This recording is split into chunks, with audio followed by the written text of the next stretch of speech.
এদিকে আবার সরাসরি রুমিন ফারহানাকে বহিষ্কার করলো তারেক রহমান। এবার বিএনপির সকল গোপন তথ্য ফাঁস করে দেওয়ার হুঁশিয়ারি দিলেন রুমিন ফারহানা। দেশের প্রতিটি সংসদীয় আসনে বিএনপির একাধিক যোগ্য এবং জনপ্রিয় প্রার্থী থাকা সত্ত্বেও প্রত্যেককে প্রতিটি মানুষকে নিশ্চয়ই মনোনয়ন দেওয়া সম্ভব নয়। এই বাস্তবতার এক স্বৈরাচার গিয়েছে, আরেক স্বৈরাচার গায়ে চেপে বসেছে। হাসিনা সরকার বিদায় নিয়েছে, স্বৈরাচার বিদায় নিয়েছে, তার চেয়ে বড় স্বৈরাচার এখন আমাদের গায়ে চেপে বসেছে, এমনটাই মনে করছে তারেকের স্ত্রী। আমজনতা এনসিপি সমন্বয় যে বা যারা আছে তারা আপনার 2 কোটি জাল নোট ইতিমধ্যেই আমাদের বাংলাদেশে আপনার হাতে বাজারে কিংবা বিভিন্ন মার্কেটে সামনে ঈদকে বা রমজানকে উপলক্ষে করে 2 কোটি জাল নোট ছড়ানো হচ্ছে। বিএনপিতে এগুলা করবে না, আওয়ামী লীগ তো আর নির্বাচন করবে না বা আওয়ামী লীগকে তো নির্বাচন করতে দিবে না। এটাই তো অন্তর্বর্তী সরকারের সবচেয়ে বড় ভূমিকা। তাহলে এই জাল নোটগুলা কারা ছাপাচ্ছে? সরকারে কারা বা উপদেষ্টা কারা? এনসিপিরই তো চয়েস অনুযায়ী তারা আপনার সরকারে বসেছে প্রতিটা প্রতিনিধিকে, তাই না? অতএব তারাই এই জাল নোটগুলা ছড়াচ্ছে। তাহলে ডক্টর ইউনূস কি করবেন? নিজেকে সরিয়ে ফেলবেন? তিনি তো প্রস্তুতি নিচ্ছেন বলে বোঝা যায়। তার চারপাশের ঘটনাগুলোর গতিপথ তাই তো ইঙ্গিত দিচ্ছে। পশ্চিমা রাষ্ট্রদূতদের উপস্থিতিতে তাকে ঘিরে যে নীরব অস্বস্তি তৈরি হয়েছে, তা শুধু বাংলাদেশের অভ্যন্তরীণ প্রতিক্রিয়া নয়, একটি বৃহত্তর রাজনৈতিক আন্তর্জাতিক সমীকরণের প্রতি। নির্বাচনের আগেই অন্তর্বর্তীকালে সরকার কিংবা আপনার এনসিপি সমন্বয় যে বা যারা আছে তারা আপনার 2 কোটি জাল নোট ইতিমধ্যেই আমাদের বাংলাদেশে আপনার হাতে বাজারে কিংবা বিভিন্ন মার্কেটে সামনে ঈদকে বা রমজানকে উপলক্ষে করে 2 কোটি জাল নোট ছড়ানো হচ্ছে। বিশেষ করে আপনার নির্বাচনে তো টাকা দরকার, অতএব এই টাকাগুলো আসবে কোথায় থেকে? এর কারণেই আপনার অন্তর্বর্তী সরকার কিংবা আপনার এনসিপি যে কিংস পার্টি রয়েছে তারা এই জাল নোটগুলা ছড়াচ্ছে। এখন বিএনপিতে এগুলা করবে না, আওয়ামী লীগ তো আর নির্বাচন করবে না বা আওয়ামী লীগকে তো নির্বাচন করতে দিবে না। এটাই তো অন্তর্বর্তী সরকারের সবচেয়ে বড় ভূমিকা। তাহলে এই জাল নোটগুলা কারা ছাপাচ্ছে? সরকারে কারা বা উপদেষ্টা কারা? এনসিপিরই তো চয়েস অনুযায়ী তারা আপনার সরকারে বসেছে প্রতিটা প্রতিনিধিকে, তাই না? অতএব তারাই এই জাল নোটগুলা ছড়াচ্ছে। আমি আপনাদেরকে বলে দিতে চাই, যারা নাকি বিভিন্ন বড় বড় মার্কেটে রয়েছেন, বিভিন্ন দোকানদার রয়েছেন, কিংবা ধরেন হাতে বাজারে, আপনার হাতে কিংবা আপনার পকেটে, ইভেন কি ব্যাংকে পর্যন্ত যখন আপনি টাকা পয়সা উঠাবেন, লেনদেন করবেন, একবার সারা 10 বার যাচাই বাছাই করে তারপরে আপনারা লেনদেন করবেন। আদারওয়াইজ যদি আপনারা করেন তাহলে বড় ধরনের একটা প্রতারণার কিন্তু শিকার আপনারা অচিরেই হয়ে যাবেন। তখন কিন্তু হাজার কান্না করলে কিন্তু অন্তর্বর্তী সরকার আপনাদেরকে কিঞ্চিত পরিমাণ মায়া কিন্তু দেখাবে না, শুধু ঝরবে চোখের পানি। আমি বলতে চাই, এই সরকার তারা শুরু থেকেই এত মিথ্যাচার, এত প্রতারণা, মানে আগুন জ্বালাইতেছে, উল্টো দিকে পিনাকি ওই ওর বাসায় নিজের গোয়ায় নিজে আগুন দিয়া নাম দেয় বিএনপির, নাম দেয় আওয়ামী লীগের, নাকি আওয়ামী লীগ এখন প্রতিশোধ নিচ্ছে। মানে এই ধরনের বার্তাগুলো যে একের পর এক দিয়ে যাচ্ছে, আর কত ম্যাটোগ্রস ডিজাইন কি শেষ হয় নাই? নাকি বাংলাদেশটাকে একদম শেষ করে দেওয়ার চিন্তা ভাবনা? ভাবেন তো, আসলে এই প্রতারণার শিকার হবে কি? হবে হচ্ছে বাংলাদেশের সাধারণ জনগণ, যেমন আপনি, আমি বা আমরা, যারা নাকি উপরের লেভেলের, তাদের কিছু হবে না ভাই। কারণ নির্বাচনে প্রচুর পরিমাণ পয়সা দরকার। ওই পয়সা আয়েগা কিদারছে। এটার জন্যই ঢাকার বিভিন্ন জায়গায় কোটি কোটি টাকা জাল নোট তারা ছাপাচ্ছে, কিংবা ইতিমধ্যেই তারা বিভিন্ন জায়গায় পৌঁছাই দিচ্ছে। এবার ভাবুন, মাত্র তো 2 কোটি জাল নোট ধরা পড়ছে, না জানি এই ধরনের হাজার কোটি টাকা জাল নোট আমাদের বাংলাদেশে অচিরেই নির্বাচনের আগে চলে আসছে। ভাবেন একটাবার, এই সরকার তার চ্যাটটি ধরা রাখার জন্য কিংবা সমন্বয়কদের সংসদে তাদের সরকার বজায় রাখার জন্য, তাদের চয়েস অনুযায়ী সরকার রাখার জন্য তারা কত নিচে নামতে পারে একটাবার ভাবেন একটাবার। কেবল তো 2 কোটি টাকা সেনাবাহিনী জব্দ করছে, না জানি আর কত হাজার কোটি টাকা জব্দ হবে কি হবে না সেটারও সন্দেহ, কিংবা সাধারণ মানুষদের কাছে যারা কত হাজার কোটি টাকা জাল নোট পৌঁছাই দিবে এই সরকার, আল্লাহু আলাম, আল্লাহ ভালো জানে। বাংলাদেশের অর্থনীতি তো খাবেই, উল্টো দিকে যারা নাকি দিনমজুর আছে, যারা নাকি মধ্যবিত্ত আছে, তারা সকলেই শেষ হয়ে যাবে।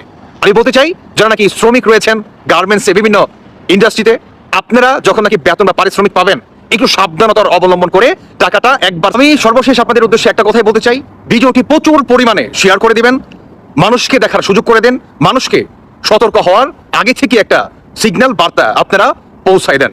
এটা বাংলাদেশের প্রতিটি জনগণের নৈতিক দায়িত্ব হয়ে পড়েছে। না হলে অচিরেই না জানি কোন পরিবারটি ধ্বংস হয়ে যাবে তাদের এই প্রতারণার ফাঁদে পাড়া দিয়ে, কিংবা নিজের অজান্তেই।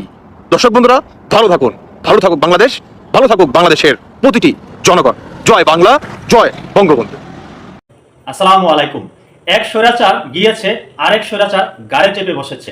হাসিনা সরকার বিদায় নিয়েছে, স্বৈরাচার বিদায় নিয়েছে, তার চেয়ে বড় স্বৈরাচার এখন আমাদের গাড়ি চেপে বসেছে, এমনটাই মনে করছে তারেকের স্ত্রী। আমজনতা পার্টির সাধারণ সম্পাদক তারেক রহমানের স্ত্রী মনে করছে এই মুহূর্তে আমাদের ঘাড়ে বড় স্বৈরাচার চেপে বসেছে। আমরা সকলে অবগত আছি, আমজনতা পার্টির সাধারণ সম্পাদক অর্থাৎ সদস্য সচিব তারেক রহমান এই মুহূর্তে নির্বাচন কমিশনের সামনে আমরণ অনশন করছে। তার কারণ হলো আমজনতার পার্টিকে নিবন্ধন দেয়নি বর্তমান নির্বাচন কমিশন। এদেশে মাফিয়াদের রাজনৈতিক দলকে নিবন্ধন দিয়েছে, কিন্তু তারেকের মতো ব্যক্তির রাজনৈতিক দলকে নির্বাচন কমিশন কোনো অবস্থাতেই নিবন্ধন দিচ্ছে না, দেয়নি। এটা কিন্তু দ্বিচারিতা। এদেশে ডেস্টিনির মালিক, সে নিবন্ধন পেয়েছে, রাজনৈতিক দলের নিবন্ধন পেয়েছে, অন্যদিকে তারেকের মতো ব্যক্তি রাজনৈতিক দল গঠন করেছে, সেই দলটা নিবন্ধন পেল না। দুঃখজনক ঘটনা। যাই হোক, তারেকের স্ত্রী বলছে, আমজনতা দলের সাধারণ সম্পাদক মোহাম্মদ তারেক রহমানের স্ত্রী তামান্না ফেরদৌস শিকা বলেছেন শেখ হাসিনার আমল আর এই আমলের মধ্যে খুব একটা পার্থক্য নেই। তিনি বলেন এক স্বৈরাচার গেছে, আরেক স্বৈরাচার গাড়ি চেপে বসেছে। সম্প্রতি গণমাধ্যমকে দেওয়া সাক্ষাৎকারে তিনি কথা বলেন। এদেশে অনেক রাজনৈতিক দল, নতুন নতুন রাজনৈতিক দলের নিবন্ধন হয়েছে, তবে নিবন্ধন পায়নি আমজনতা দল। সেদিন বিকেল থেকে আমজনতা দলের নিবন্ধনের দাবিতে নির্বাচন কমিশনের মূল ফটকে আমরণ অনশন শুরু করেছে দলটির সাধারণ সম্পাদক মোহাম্মদ তারেক রহমান। তারেক জুলাই আগস্ট আন্দোলনে মুখ্য ভূমিকা পালন করেছে।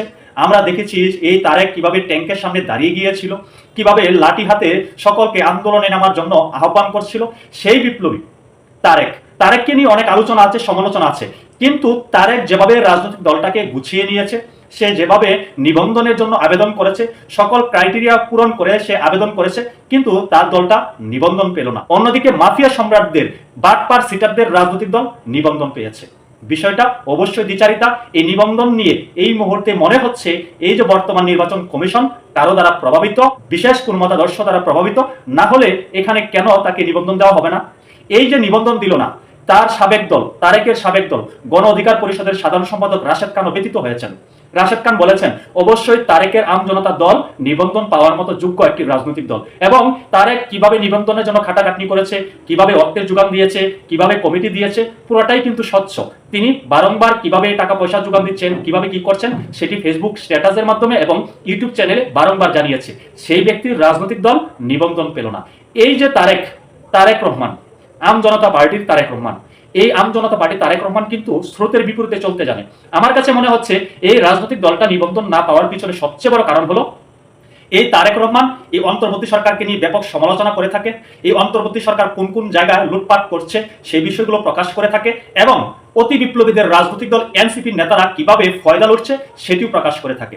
আমার কাছে মনে হচ্ছে এই দুইটা কারণেই আমজনতাকে নিবন্ধন দেয়নি নির্বাচন কমিশন।